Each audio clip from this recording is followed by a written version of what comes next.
Vem comigo, quarta questão, Enem 2013. A escravidão não há de ser suprimida no Brasil por uma guerra servil, muito menos por insurreições ou atentados locais.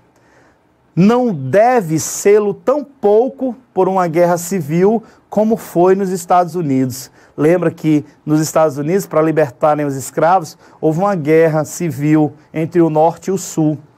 A Guerra da Secessão Americana, onde o Norte não era escravista e o Sul era escravista.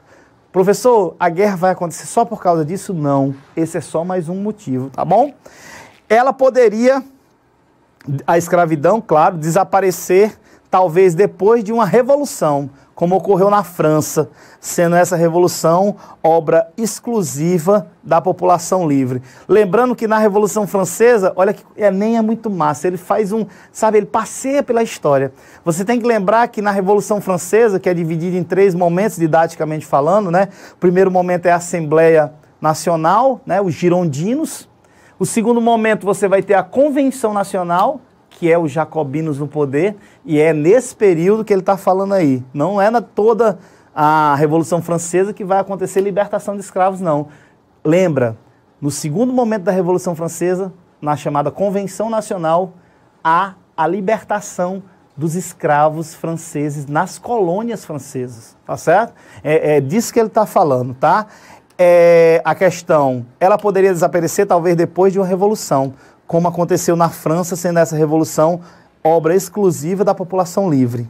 É no parlamento e não em fazendas ou quilombos do interior, nem nas ruas e praças das cidades que se há de ganhar ou perder a causa pela liberdade. Joaquim Nabuco, O Abolicionismo, 1883. Rio de Janeiro, Nova Fronteira, São Paulo, Publifolha 2000, adaptado. Ei, isso que você está vendo aí é a fala desse rapaz que era um abolicionista chamado Joaquim Nabuco. Esse cara olha para cá, entende uma coisa, esse cara vai lutar pelo abolicionismo no Brasil, só que ele vai dizer, e aí o texto é bem claro, ele vai dizer o seguinte, entende o que ele vai dizer? Ele vai dizer o seguinte: ei, temos que lutar pela libertação dos escravos, não através de revolução, não através de insurreições, ou seja, de revoltas, mas temos que lutar pela libertação dos escravos de forma legal, ou seja, através da lei, tá certo? Porque nessa época, queridos, tinha os caifazes, tá certo? Os caifazes já apareceu até em uma novela, eles, principalmente São Paulo, tá certo? Eles vestiam máscaras, tá certo? Iam para as fazendas, libertavam os escravos na calada da noite, isso à força, tá certo? E levavam esses escravos para quilombos, eram chamados caifazes. Aqui, teoricamente, Joaquim Nabuco, ele está, vamos dizer assim, dizendo que isso não é uma forma de você lutar pela, vamos dizer assim, libertação dos escravos. Ele prefere, ele diz, isso pode até funcionar, mas tem que ser uma coisa, tem que ser algo, de forma legal.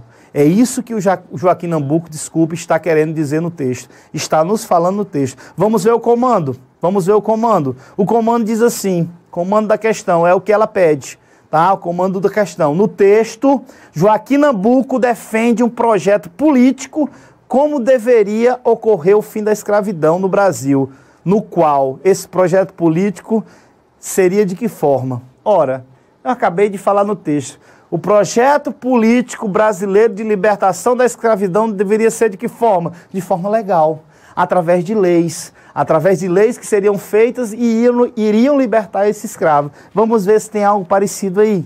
Letra A. Copiava o modelo haitiano de emancipação negra. Professor, por que tu tá rindo? Porque o Haiti, a ilha do Haiti, né, que tinha maioria de escravos e uma minoria branca, os negros haitianos, os escravos haitianos tomaram o poder à força e mataram todos os brancos, se bem que alguns escaparam e fugiram. Mas eles não fizeram isso de forma através da lei. Foi através da guerra, da revolta, da insurreição, que é o que Joaquim Nabuco diz no texto, que não seria uma coisa interessante, e sim pela lei, tá certo? Então essa letra A está totalmente absurda, tá? Sabiam disso, né? O Haiti se libertou nessa época dessa maneira, ou seja, os negros tomaram o poder da ilha, do país, tá certo?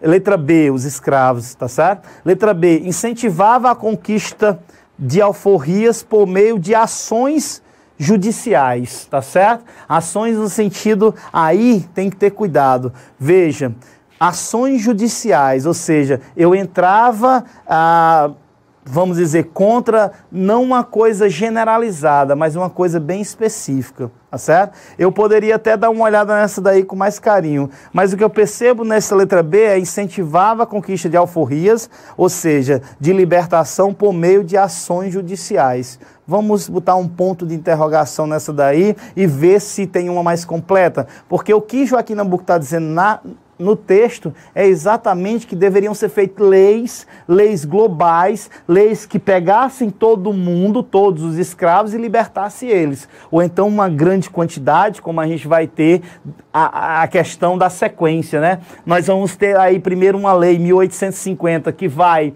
proibir o tráfico de escravos, que é a lei Eusébio de Queiroz. Depois nós vamos ter a lei do ventre livre, né? Que vai libertar os escravos que vão nascer a partir daquele momento. Tudo bem que foi uma enganação. Se você quiser dar uma olhada, a gente tem isso no na nossa aula, analisando muito minuciosamente cada lei dessa. Depois vai ter a lei do sexagenário, que vai libertar os negros mais velhos. E aí depois você vai ter a lei áurea, que vai ser a libertação de todos os escravos no Brasil, tá certo? Então, não é... O Joaquim Nabuco estava dizendo que teria que ter leis desse sentido, para libertar o aspecto total, uma grande parcela, gradativamente, como foi o que aconteceu. E não entrar com pequenas ações judiciais de um escravo, de outro escravo, aquela coisa que demoraria muito, tá certo? Mas vamos continuar, ver se tem outra mais certa. Letra C, optava pela via legalista de libertação.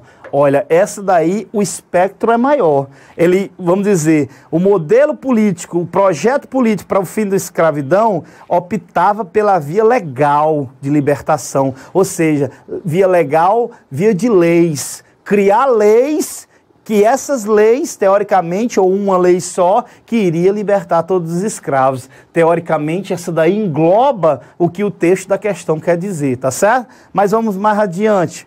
Letra D, priorizava a negociação em torno de indenizações. Não, nada de indenizações, seria criar uma lei para libertar esses escravos. Letra E, antecipava a libertação paternalista dos cativos.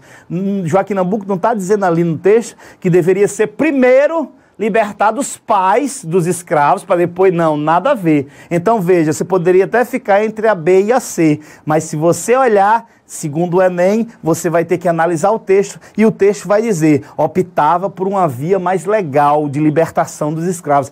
Esse era o projeto político de Joaquim Nabuco, esse era o projeto político da grande maioria dos abolicionistas, se bem que você tem que ver também que tinha aqueles caras que preferiam a insurreição, ou seja, através da força, da libertação à força, na calada da noite, e para isso nós temos aí os caifazes, muito recorrentes em São Paulo nesse período, tá certo? Então, letra C seria a opção certa. Voz, tu tá rindo aí atrás que eu tô só vendo. Tem alguma coisa aí pra gente? Só abraços?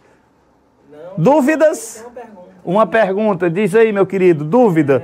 Antes da gente passar pra quarta questão, desculpe, pra quinta. Tá. William de novo, tá? Uhum. Primeiramente, alguns elogios aqui pro senhor, professor René. Obrigado. Obrigado, mas não diz não, na noite passada que me elogiaram, eu quase que não dormia. Vai lá, William. O William está perguntando aqui, professor, a sediação de eventos como a Copa do Mundo de Rugby e Futebol, né, na África do Sul, é uma tentativa de reaproximar o restante do globo junto ao continente, ou é uma falsa ideia de aproximação? Olha, há toda uma tentativa. A questão dessas análises, elas são muito mais amplas, tá? A questão de você analisar isso de uma forma mais precisa, você teria que ter aquelas leituras bem minuciosas. Mas vou te dizer uma coisa, a questão de uma aproximação, de uma notoriedade, aí são questões, são respostas pessoais, tá certo? Eu não vejo essa coisa tão bonitinha e tão boa, não. Você vai ter muito mais, sabe, quando eles vão para esses locais, tá? A questão da Olimpíada, a questão de Copa do Mundo, você vai ter, eles mascaram muito isso. Eles fazem aquela coisa onde vão mostrar para a sociedade, vão mostrar para o mundo aquilo que eles querem mostrar, tá certo? Você tira todo vamos dizer assim, um aspecto crítico, tá certo? Que poderia ter, mostrando como aquilo é interessante, como aquele lugar é bom de se viver, como que não existe para eles aquela coisa de mostrar a coisa que está ruim, o que não está legal. Nesses casos, eles são presos e eles são pagos e eles são manipulados para mostrar exatamente um aspecto bom, tá? Vou te dizer que a nossa Olimpíada é algo desse tipo, tá certo? Você vai no Rio de Janeiro e aí você vê a parte realmente da Olimpíada e a parte que não é da Olimpíada. Aquilo foi mostrado? O nosso Rio de Janeiro, como realmente ele é, foi mostrado? Sinceramente, foi. Será que o mundo conheceu o Rio de Janeiro como realmente ele é através das Olimpíadas? Sim ou não? Cuidado. Existem poderes muito grandes além do que exerce a nossa política. Poderes midiáticos são tão poderosos, tá? Que às vezes enganam até aquele que é mais sábio, tá? A gente tem que ter cuidado com isso. A gente tem que ter muito cuidado quando analisa uma imagem, quando analisa uma informação. Será que aquilo que foi mostrado realmente é o que é? Ou aquilo tem um interesse por trás? Então, na minha opinião pessoal, essa questão que você falou não é uma questão de aproximação, é uma questão de tirar, sinceramente, um aspecto negativo de imagem que existe para aquele local. Então vamos colocar algo novo, algo que todo mundo vai ver e que não tem aquela carga negativa que todo mundo acha que tem. E aí a gente muda um pouco a opinião das pessoas em relação a isso. Professor, por que você está falando tão baixinho? Sinceramente, eu não sei. Então vamos lá, continuando. Voz, podemos?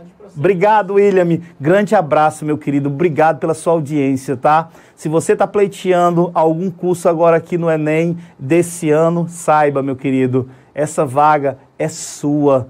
Eu não tenho dúvida disso. E quando você passar, depois que você entrar, quando você comemorar, entra na nossa página e manda me dizer que você conseguiu. Um abraço.